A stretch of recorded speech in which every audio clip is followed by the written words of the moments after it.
তাদের কাছে আমরা সরাসরি জিজ্ঞাসা করবো কী কারণে তারা বাড়ি থেকে আসলো।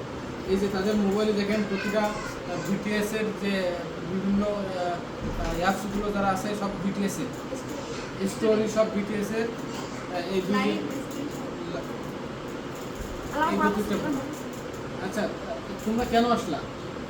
কেন তোমরা এই বাড়ি থেকে আসলা? কি জন্য আসলা? কোথায় যাবা? সাউথ কোরিয়া যাবা। সাউথ কোরিয়া গিয়ে তোমরা কি করবা? তোমাদের কি কেউ বলছে যে তোমরা সাউথ কোরিয়া যাও? তা তোমরা যোগাযোগ করছো কার সাথে? কারোর সাথেই না। তুমি কিভাবে আসলা?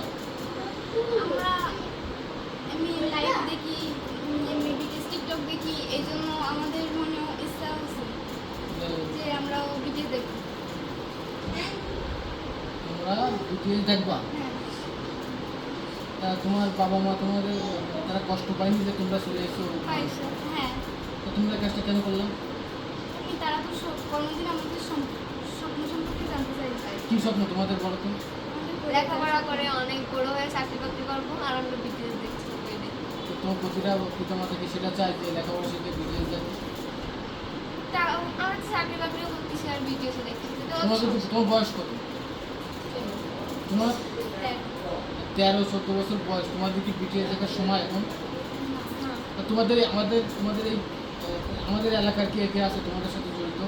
আর কেউ না, শুধু আমরা তিনজনই। পরমা, ওই যে পরমা কি বল, যাই হোক, তাহলে আর কে কে আছে জড়িত? মানে বিটিএস এরকম ফ্যান তোমাদের আর সাথে কে কে আছে? আর কেউ না।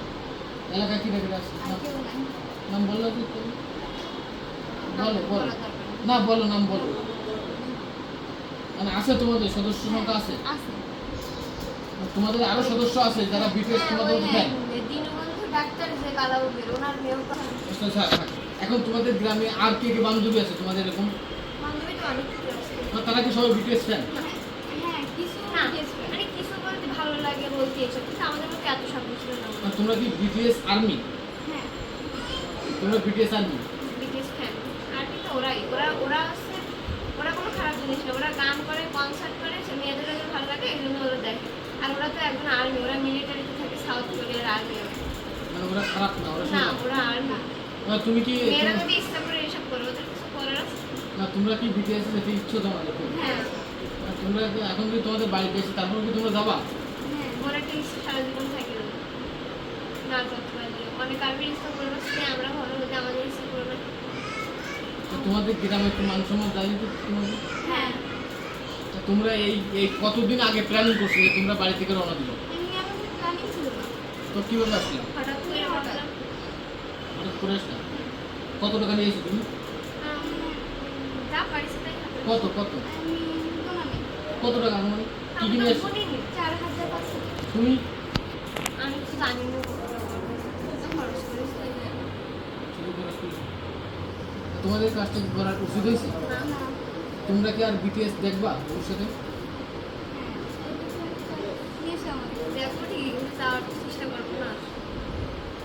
তোমার বাবা মা তোমাদের যে কষ্ট করে লেখাপড়া শেখাচ্ছে তাদের প্রতিদিন কি তোমরা এইভাবে দিচ্ছ?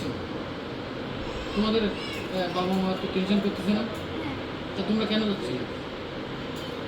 সবার মধ্যে একটা ইচ্ছা থাকে না যে তারা এই করবে ওই করবে। আমাদের মধ্যে ছিল, আমার বাবা তো আমার ভুলেই গেছে একেবারে। আমার যত্নই করে না, বাড়ি এসে খালি সঙ্গে বুড়ো বেইমানটা বই, এসব কোনো কথা? এগুলো কোনো বাপ বলতে পারে? নিয়ত গালাগালি ছাড়া এমন কোনো দিন নিজের কথা কিছু গালাগালি শুনে। এখন এদের যে স্বাভাবিক যে বক্তব্য, এরা কিন্তু স্বাভাবিক নেই।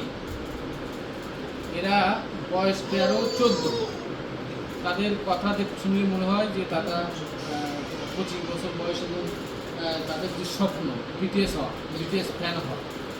আসলে প্রতিটা বাংলাদেশে এবং গ্রাম অঞ্চলে এদের মতো মেয়েরা যারা স্মার্টফোন ইউজ করে তারা এমনটা হচ্ছে বর্তমানে।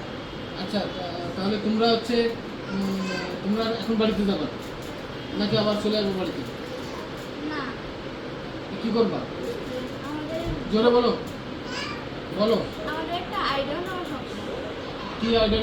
আইডল মানে আমাদের অনেক